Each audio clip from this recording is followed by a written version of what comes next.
Okay, hello. So this is the Haxe Macro Workshop.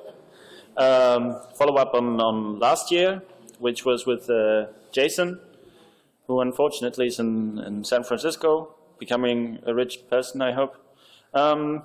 So you're left with me, which is unfortunate because he was the teacher and I'm just a crazy person.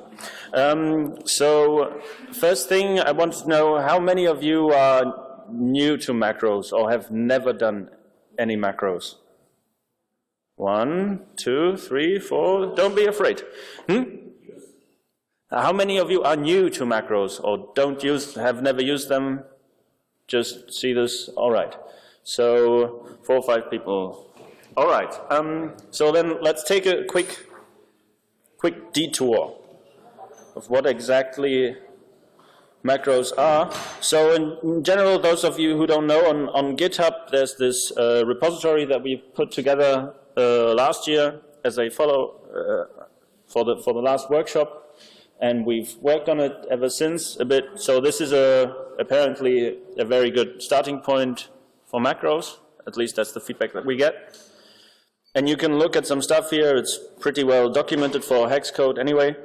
And so yeah, the most important thing to understand, where did I put this? No. Yeah, here we go. So the most important thing to understand in macros is that they are actually functions that take as arguments other expressions of hex code and return new expressions. Or you could say it's a subroutine whose input is another subroutine and its result is a subroutine, so that it allows you to do some kind of meta programming. Instead of you doing all of the work, you have a function which kind of does the programming for you. It's a bit cheating, don't tell anyone. But on the whole, it's rather useful. And so the way that this works is, first of all, you have a representation of what an expression in hex is. And this is actually spelled out as a very simple enum. This is to be found in the standard library under Haxe Macro Expression. And you can see the different types of expressions that there are. I don't know, maybe this is a bit too small. Let's do this like so. All right, so the simplest form of expression is, of course, a constant, like 4 or 5 or something like that you would find. And then it gets more complicated. You have E-array, which is very aptly named. It actually means array access. E1 is the thing that you're accessing, and E2 is the index that you're using. So essentially, this is written as E1, E2. One means E1, the other one means E2. You have a binary operation where binop is an enum, which can be any one of these, greater than, equals, or something like that. So let's assume plus. Then this actually represents this expression. And so on and so forth. And basically, you're in a situation where you get one or multiple expressions. You can inspect them. Usually, you would do that through pattern matching, through switch statements. And you look, all right, is this a sum? Is this...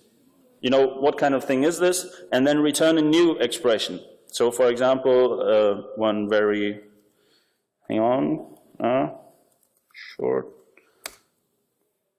Okay, well, the notation here is a bit too complex. One of the binary operations that we have in Haxe is the arrow. That looks, where is it? Up arrow. Exactly, it's defined here. That's what it looks like. And so, for example, one thing that Haxe programmers like to do a lot is implement short lambdas in the language because we don't have them. And what you would then do is to actually match against a binary operation where the left side is something, where you have an up arrow, and you have some left side and some right side, and you would turn that into an E function with a lot more complicated stuff. And what a function looks like is defined down below in this line. And so you just can examine stuff that the compiler is able to parse in the sense that it is intelligible. Like you cannot just throw in syntax errors and then try to fix them in macros. But so long as you pass something that is valid hex syntax, but that doesn't make sense for the typer. Like for example, you use minus on strings or something like that. Then it gets passed, it gets into your macro. In your macro, you can make sense of that minus. You can swap it by something else, call a method that is called minus or something like that. So actually, I think some 3 or 4 years ago, there was a macro library which added operator overloading to Haxe through macros only, which you can do because technically it's valid to write, I don't know, like for example, hello, the string hello times the array that contains true, but the typer will then tell you this is nonsense because how do you multiply strings with arrays of booleans? Okay, but you can do that. So yeah, essentially there's a lot of them. Mostly like if you learn all of these, then you actually also know the Haxe syntax, which I think is actually quite fun because in other languages it's like much more complicated to know all the kinds of things. Like there's some weird notations, like in JavaScript some people get freaked out if they see something like this, but it just coerces value to a Boolean, I think. But if you start thinking of language more in terms of these kinds of expressions, something is either this or that, then you start to thinking a bit more like the compiler, and then the weird things that it does actually sound more reasonable to you. All right, so these are a few expressions, and we could, like, for example, I don't know, what happens if I actually build this?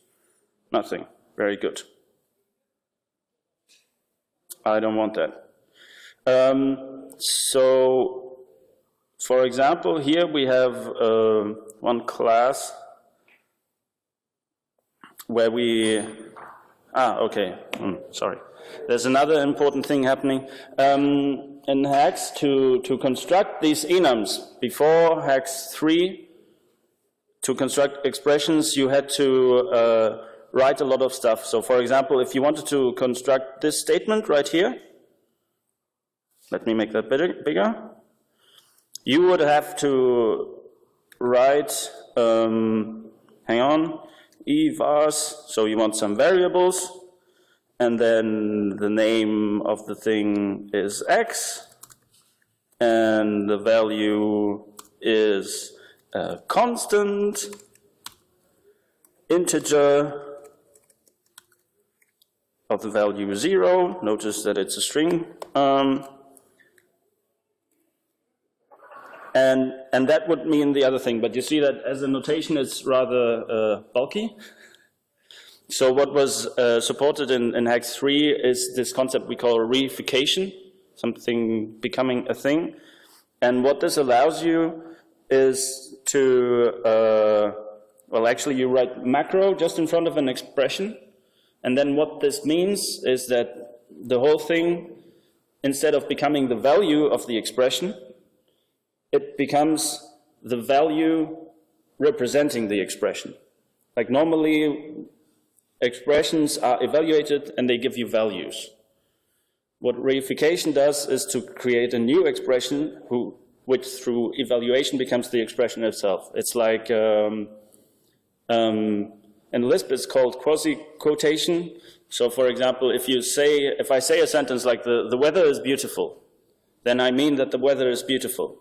But if I say the weather is beautiful, then I'm talking about the sentence the weather is beautiful. And I can talk about its syntax. I can say this is simple present and the weather is a noun and all this kind of stuff.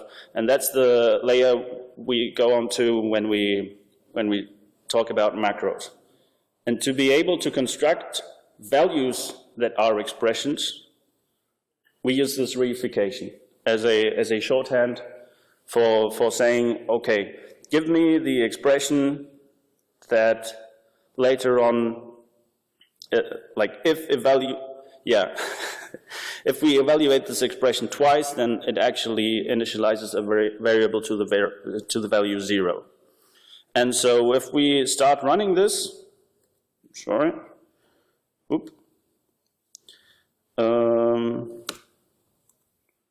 Yeah.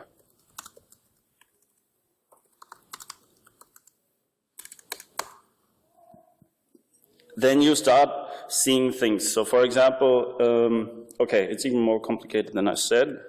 Can I make this any bigger? No. Let me just toss this here.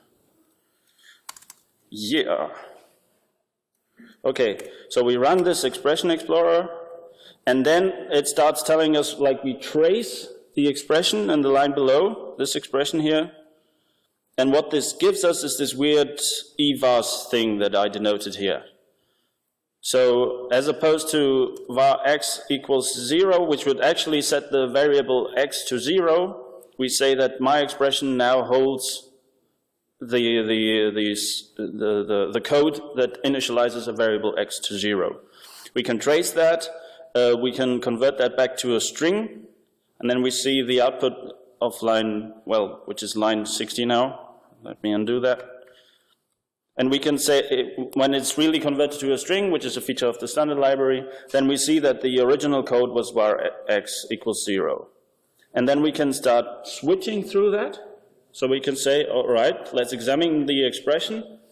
And if it's something, if it was an evars with one variable in it, then we can look at the name, and then we can trace that. And indeed, we see it tells us that the variable name is x of the expression that we've had. Like, for example, if we change this to y and run it again, what did I do? Ah, yeah. Okay. If we change this to y and run it again, then it tells us the variable name is y. And we could also change the value or something like that, but we have a value for that. We can change it, and we can inspect it and do some fun stuff with it. All right. So this in itself is not yet a macro. All right. This is just trying to see expressions as values, understanding that they are not just things that can be evaluated, but that we can think of them as values themselves. Now, what we could do instead, for example, is to make something, I don't know, something simple. Okay, let me make a very, very simple example of something. If this is not a macro, all right. So, for example, we could say something like, assume that we were really, really lazy. So we could do something like have a macro that allows us to define many variables just separated in a comma-separated list. X, Y, Z, and we want to initialize this to 0. All right, so we have a macro called variables. It takes names, which is a string, and something to initialize it with, and the thing that we want to arrive at is var x is 0, var y is 0, var z is 0, because that's like so much, that's very time saving. But yeah, let's start with a basic example. Okay, and so we can then look, all right, we've got these names, so of course in truth we will want to split them, so we get an array of names by a comma, and then we know, all right, it's variables that we want to define. So it's this bit right here that we want to return, in fact, evars. So variables, there's going to be multiple of them. Is everybody familiar with array comprehensions? Yes? Or is someone not familiar with them? Okay, let's do this by hand, it's not a problem. So we say here that the variables that we generate is an array of var. All right? Because You know, I mean, we want an array of variables that we want to return. So now, and then we are going to return this, and then there's something that actually complicates this. For a true expression is always composed of two parts. This is this is what an expression is from Haxe's perspective. One, it's a position where it is in the file, so that, for example, if you generate an invalid expression and the compiler needs to generate an error, it can always say, all right, it comes from this file, from that file, so that your builds don't just stop with, oh, it went wrong, and now have fun figuring it out, but it says, all right, it's like these few characters, that's where the problem is coming from. And then you have this expression definition, and that's this huge enum that I showed, which actually carries the data. All right? So we will have to wrap this up, an expression and a position. And when your macro is called, then the current call position can actually be retrieved in the context is a class that allows you to interface with the compiler, and you can ask it for the current position. You can ask it for many other things, but we'll look at that later. So, all right, so these are the variables. Now we can loop through the names. And we can say vars push. So every variable needs a name. Like we can just open this up here. A name, a type, maybe. But let's not care about that. And an expression that the variable is initialized to. So here we can go name. The type we are going to omit, in which case the type inference is going to do that for us. It's not always smart to do, because if you put too much pressure on the type inference with a lot of stuff that you generate from macros, you're going to get very weird errors.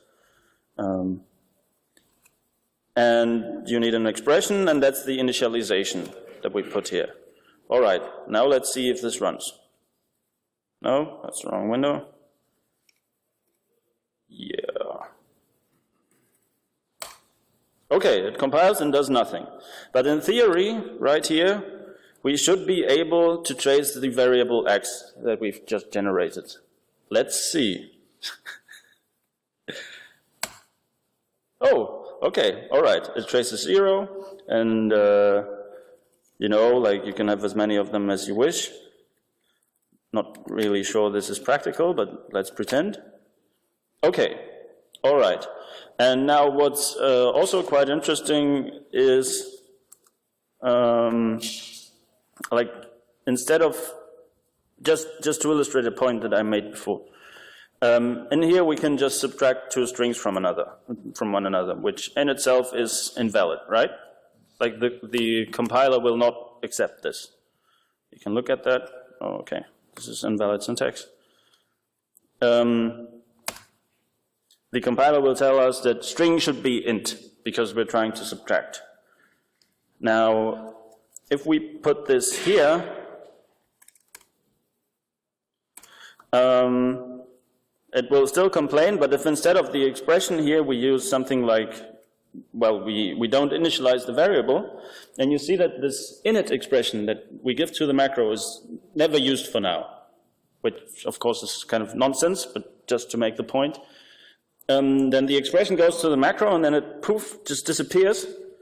And if we compile this, then actually we see that the code compiles just all right, because the macro has a chance to fix this. I mean, it does this by just throwing out the interesting bit. Like normally, that's where you want to act. You want to take code that is nonsense to the compiler and make of it code that makes sense to the compiler, for example. That's one application of macros. All right. So that's just a very, very simple macro that doesn't make a lot of sense. I mean, it's not very practical, let me put it that way. But in here we see the very basic stuff. A macro is a function that takes expressions or constants, like this here is a string. All right, but in the macro, this means that it must be a constant. Like if we define this somewhere else, names. Like in a function, if was were a real function, this would work, right? You could just store the value in a variable and then call with it. But in this case, it's not possible. The compiler will tell you the expression names should be a string.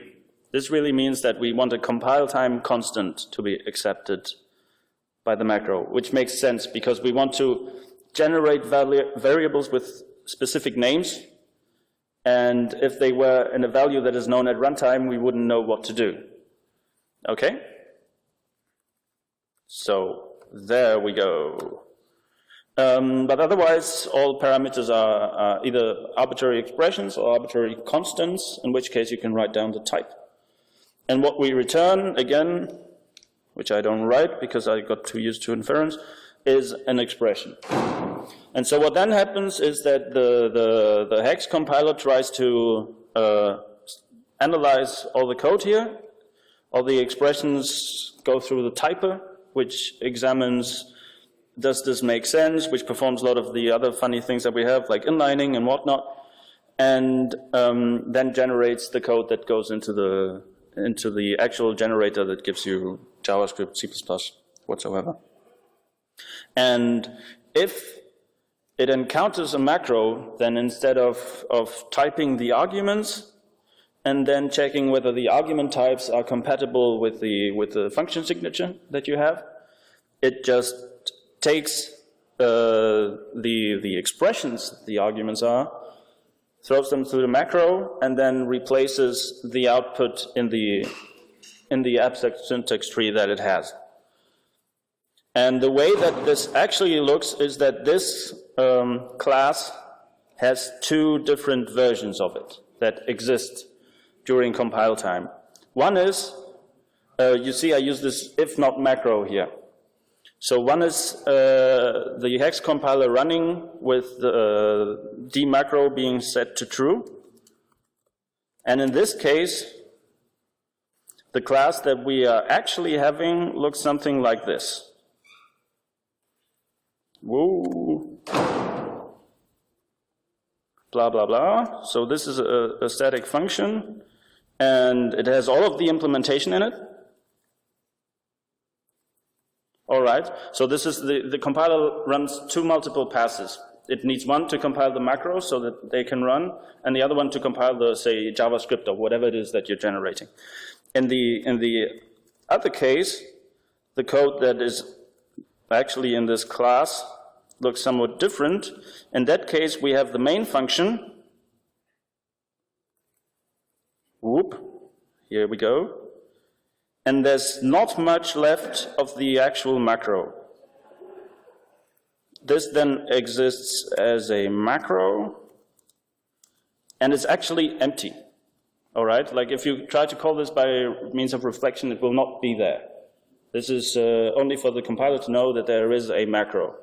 And what happens if the typer encounters this vars and knows, all right, it's the macro, it looks which macro it is, and then it looks at the class that lives in the macro context, which has the same name, and tries to call the same function on it, and usually it should be there. If it's not, you get some really funny errors. Don't try that, it will just confuse you. But that's actually what happens. So the code gets compiled twice. Once for the macro interpreter, which is basically Nico with a few things that just don't work, and you spend a lot of time figuring that out. And the other one is actually the context that you're compiling for. So these things work differently, which means that from within macros you can, for example, access the file system or your operating system. You can call to Git and ask it for a commit hash and all this kind of stuff. Whereas from JavaScript, you couldn't do that because, well, at least if afterwards it runs in a browser. All right, but that's like, yeah, the best I can probably do to explain macros. So now I would ask again, does that sort of give you an idea what this is? Or is there anything in particular that I could explain better? No? It's yeah? All right. Everything clear up to this point, sort of. All right. Very good. Oh, no, this doesn't work. All right. So then this is some fun stuff we've done for the last time, where we've added short lambdas to the language, of course, because we need that. Hang on, let me just navigate this. Yeah, here we go. Okay, so Haxe, as we all know, doesn't have short lambdas, and it pains us so much. But the good news is that you can create hundreds of flavors of them if you just want to with macros. And the trick here is to basically overload the arrow operator, as I've illustrated before. And then it becomes a bit more complex, and I'd like to take apart this example to examine what's the main class here? Okay. All right. So like this is kind of the setup that we're using. We define a couple of students, and then we'd like to use this sort of syntax to have their first names. Here is how you would spell it out in ordinary Haxe. And here's how you can do it if you know how, so to speak. So, and for that to work, there's multiple stages. One of them is transform the actual arrow syntax. So we're doing this here. Why did I do this? Okay, all right. I think this is some stuff we added during the last talk. So the main case that we're matching for, or the main two cases that we're matching for, are these ones. We're looking for something where, I'm first going to try to explain this. Yeah. Where either we have an identifier, that's what this means, called name, being mapped to an expression that we call body. All right? So we're matching a certain pattern here, and we're doing that by means of reification that we spoke before. Like ordinarily in expressions, reification can construct expressions, but in pattern matching, it extracts expressions. And then the stuff that has a dollar before that, that's actually the stuff that you want to name. Like you don't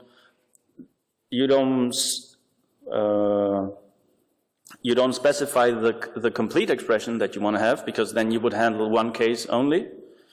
You specify the structure, and for the specific subparts of it, you give them names. So for example, this is an expression which has an arrow operator, where the right hand is called body, and the left hand is an identifier called name. That's what this weird I stands for. I will get back to that in a moment. Or you can have an expression that is an array literal of multiple arguments, and you call the right side body. And in fact, you see here in this case, we forward this by simply recursing in the macro and actually constructing the second case, which we find down here. So we always deal with the syntax of arguments being written in brackets, as it is here, and we then deal with this as a special case, which gives us a syntax very similar to JavaScript, only there they use round brackets, round parentheses. We just can't do this in Haxe because basically this is not valid syntax. Like, whereas this is an array declaration, but we can reinterpret that. We can give it a different meaning. We can't give meaning to this because the parser will just say, hang on, oh yeah, it will tell you unexpected comma at this position.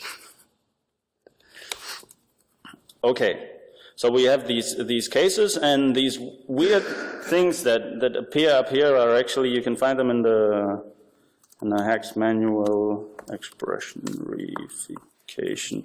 I should have that link prepared. Yeah. All right. So when we reify expressions, when we construct expressions, we have the possibility to insert things into them, because you have a general structure that you want to generate, and you want to insert small bits. It's a bit like a template, only that you're not constructing HTML, you're constructing hex code. All right? And so we might want to, for example, insert an identifier, like a variable name, or a value that we have at compile time. At compile time, you might have the current build time or commit hash, and you convert that to a string, and the string you could insert into the code so it's available at runtime. Or you can have an array of expression and make that to a block, and blah, blah. And there's many of them, and potentially there might even be more sometime later. It's just rules to learn, but they seem to make sense and be helpful. And so this is true when constructing expressions, and when deconstructing them, when examining them in a switch statement, it just does the exact opposite. It just gets out subparts of the expressions, gives them a name, and then you can just work on that, and then you can use the reverse process to reassemble that in a way that will make sense for the compiler. Okay? All right. So basically, if we look at this very cryptic statement, let's try to read that together. So the right side is pretty trivial, all right? So this should be an expression, we name that body. And this here is an array literal of an A. All right, what's an A? A, okay, is something where an array of expressions is expected, but you've got only one thing. So essentially, we use this as one single expression. Like syntactically speaking, this is an array literal with one expression. But actually, we want it to be interpreted as more of them. And that's what we use this magic A for. Because if it were this way, then it would work only for one, this way. Then it would work only for one argument, and that would be called args. And this way, there can be like many of those in there. Like in the end, you could have A, B, C, D written in there. And it would still end up as args in the end. I actually find this somewhat unintuitive and difficult to explain, but I guess if you do it a couple of times, then it will just, it will feel all right. All right, and so then we can look in here. What we actually want to do in the end is construct a function, right? I mean, it's always good to look at what do we want to construct in the end. So E function is in the expressions the right type of expression that you want to generate. Like you can always look around and try to figure out which one sounds like the most like the one we want to generate. And so E function is it, and we actually see it has an optional name. And then it takes a function. We'll look at what that actually is. The optional name is because you can define functions basically like so, or you can, within expressions, or you can just make them anonymous. And this kind of maps to those both cases. Name is either set or not. We are actually generating an anonymous function, which is what short lambdas always are. And you can see here that indeed we set the name to null. And we construct this function here and give that thing a position, of course, because we have to, which is the position of the original expression that we got. And this is very practical because, for example, if there's a type error in the expression, like somebody can write down a short lambda, and then in the body of the short lambda something nonsensical is happening. And if we maintain the expression, then the compiler will actually just still know that the error occurred exactly there, and the user will be able to discover that. All right. I see a couple of people Any question? I mean, is there some? No? Okay. So, yeah, exactly. So we're kind of reading that bottom up. So then the second part that we need to construct is a function. A function is also defined in the same module as expressions. It has an array of arguments, a return type, an expression which is its body, and it has parameters which are type parameters. That's the distinction that we decided on in Haxe, I think. Parameters are type parameters, so the thing that goes into the angular brackets, and arguments are the things that go into round brackets. Which I think, yeah, the nitpick would say that actually arguments are the values and parameters are the slots that you put them in. But yeah, in Haxe it's that, and this is what we stick with. And then you can go and find out what exactly these things are. Luckily, we don't need these parameters. What an expression is, we know already. What a type is more interesting. Now we can look at that, and there you see the different kinds of types that we have. The function type, it may be quite simple to understand. You have arguments, which are types in turn, and a return type, which is also a type in turn. You have anonymous types, which are composed of just the fields that are in there. You have optional types. This is just if you write something like, I think this is a way to denote a function that takes an int and possibly another. And then this bit here gets represented as t optional, and then in there it's going to be int. But not that important. What a field is, you can also look at. So a field has a name and some documentation, although this is probably empty most of the time. It has some axis, it has a kind, position. You know, like you can just, if you just, most of the stuff you can just autocomplete through, and you will somehow understand, or just use whatever your IDE has to jump to definition, and you will kind of get the hang of it. So this is the return type, and then the arguments are also quite interesting. So that's something that has a name. It may be optional. It may have a type defined or not. If not, then it's left to inference. And it may have a default value. And so that's a function argument. So to construct our function that we want to have, like, remember, these are the arguments, and this is the body, and we need to construct a list of arguments to use. We already know the return expression, that's the body. And the return type, well, we're just going to use null because type inference will do this for us. But you can do all of this by hand if you have much time to use. All right, so in here, this is the one kind of a tricky bit. We loop through the arguments, which were expressions. We match the argument, and we look whether it is an identifier. Again, here I stands for identifier, and we construct a new argument. Or if it's not an identifier, like the default case, then we can tell the compiler to emit a fatal error at the position of this argument. This is why position tracking is good. And we can say this should be an identifier. And then we can finally construct the function and return it, and it's done. All right, so this is it takes a lot of time to write this kind of stuff, but then you've saved 10 characters. All right, and then this basically allows for this kind of syntax. And where do we have this? No, this is wrong.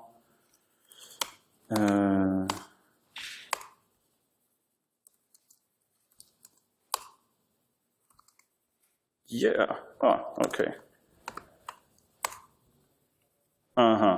Excellent.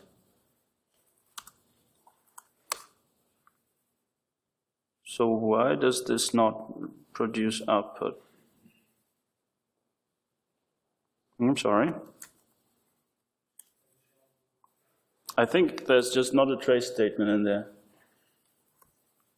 First name starting with starting with A. All right, this is not quite.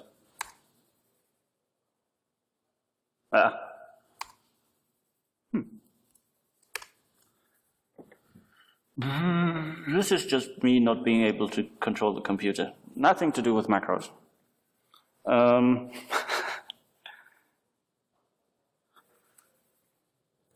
right.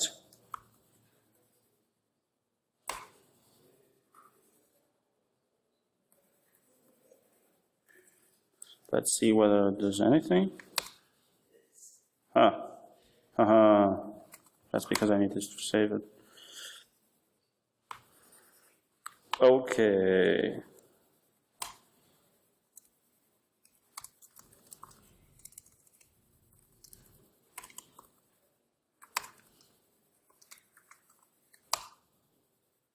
What? All right, let's go back to the basic case.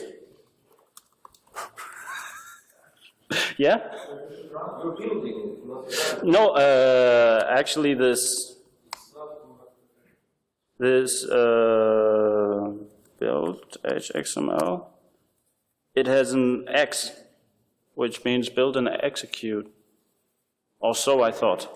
different folder. But I'm in the right one. You're in the problem. Maybe it's Very good. This is the difference between the problem and the solution.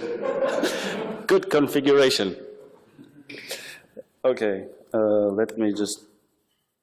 No, this sounds right. Yeah.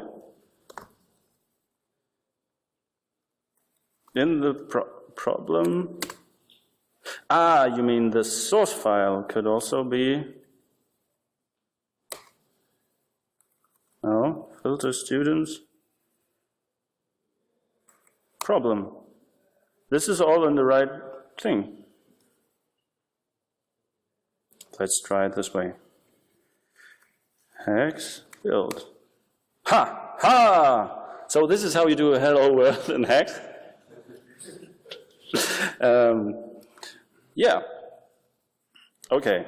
I don't know what went wrong, but now it might be working. So now if we run this, we see a lot of nulls, which is very scary.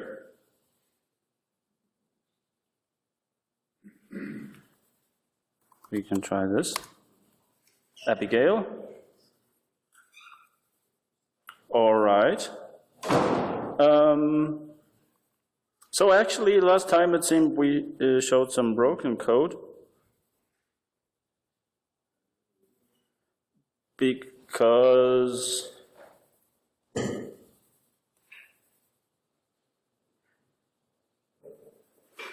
we're actually not inserting a return statement here, as you might see. So this one is actually as if we had, cool, nobody noticed.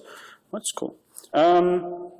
So the short lambda that we are generating is very short, but ultimately useless because it doesn't return anything. So we might want to fix that. And the way that we do that is again, we construct a new expression which returns, and then it's just a return expression. And we insert into that the new body. And the body is constructed by running recursively, because within a short lambda, you might want to have another short lambda only to make your code.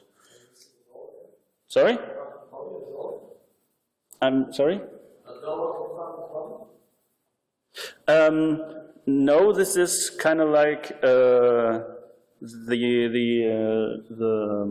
braces are delimiting the bit that we're inserting in case of a dollar being in front of that. It's actually relatively similar to string interpolation in Haxe. Kind of. Only that we're not building strings, but expressions. Okay, so we now might have actually, yes, have a short lambda here that gives us the first names of people. Wow. All right, and so now there's just one little thing that I have not explained. How is this macro being applied? Because right now that's maybe not entirely clear. And we do that by using a feature of Haxe which is called build macros, which allows you to have a whole class declaration being passed through your macro.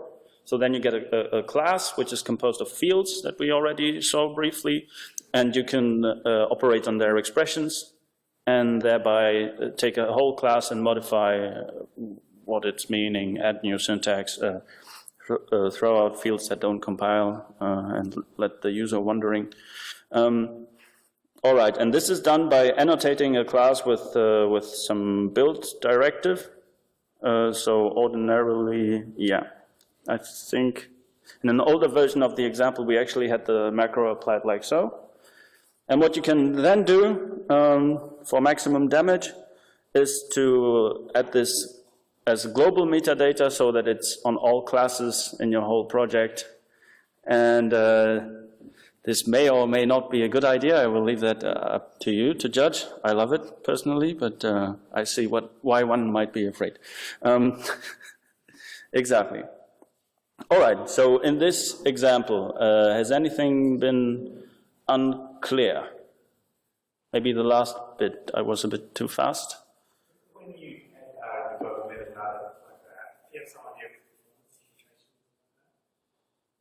Do I have? Yes, it can be very detrimental. But it does not really have to be, because in fact when a build macro is run, in and on itself, it costs nothing if you do nothing. Because even to get the fields of the class that you are building, you have to make a specific call into the compiler. And if you choose not to do that, for example, you could skip all the externs, right? And stuff like that, and everything that is in the standard library and all that.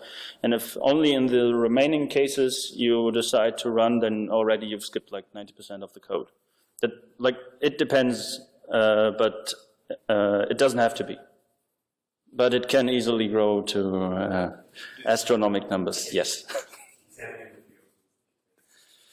Yeah, I mean that because that actually forces the compiler to translate its internal representation into the hex counterparts, and that consumes a lot of memory and time, and then go back. But yeah, in general, it can be made fast.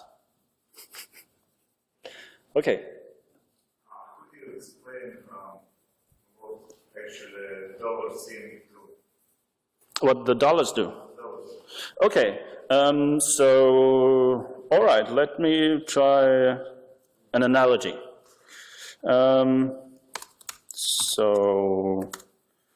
Okay.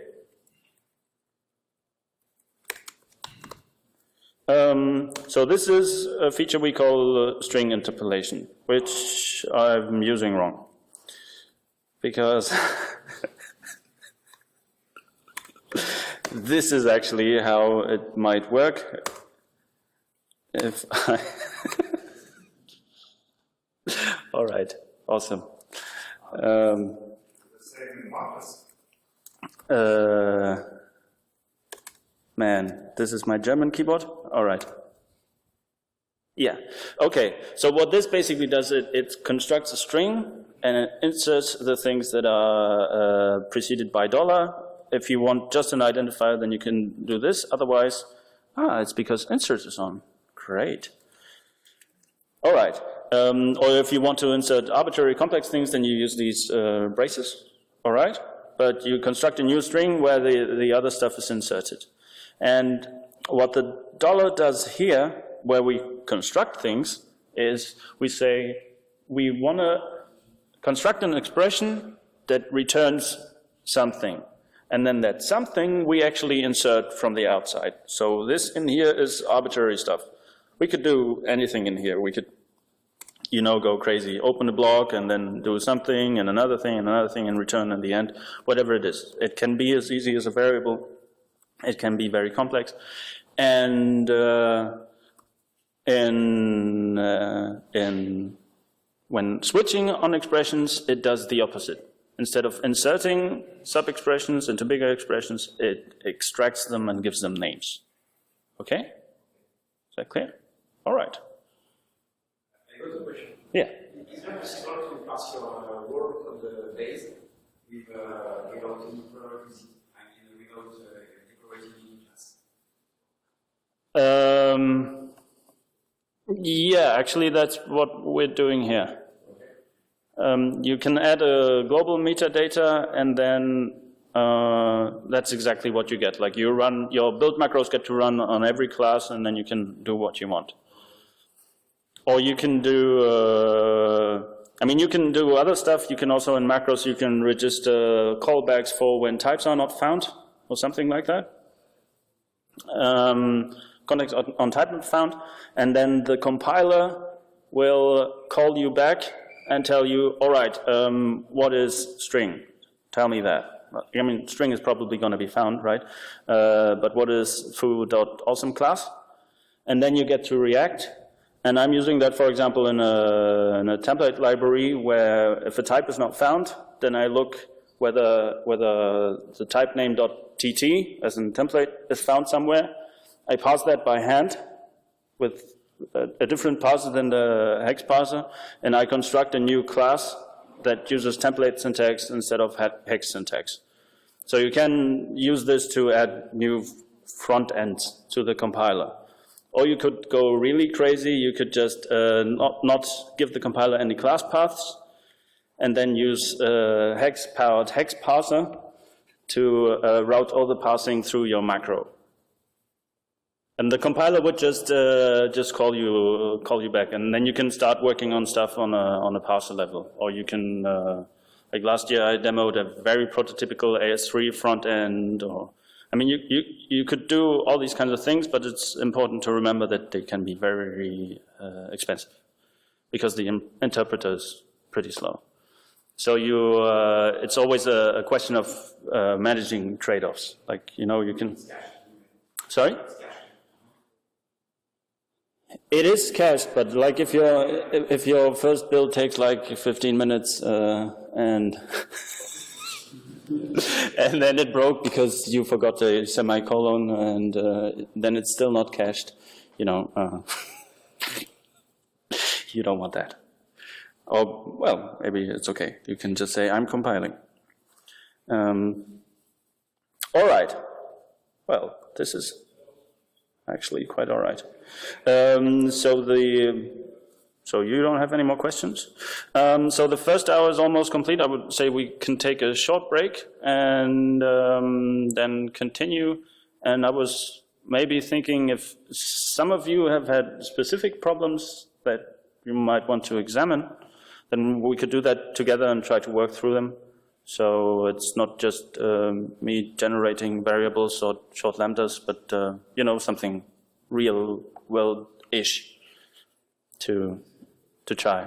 Okay, so let's start again around 3:40, maybe?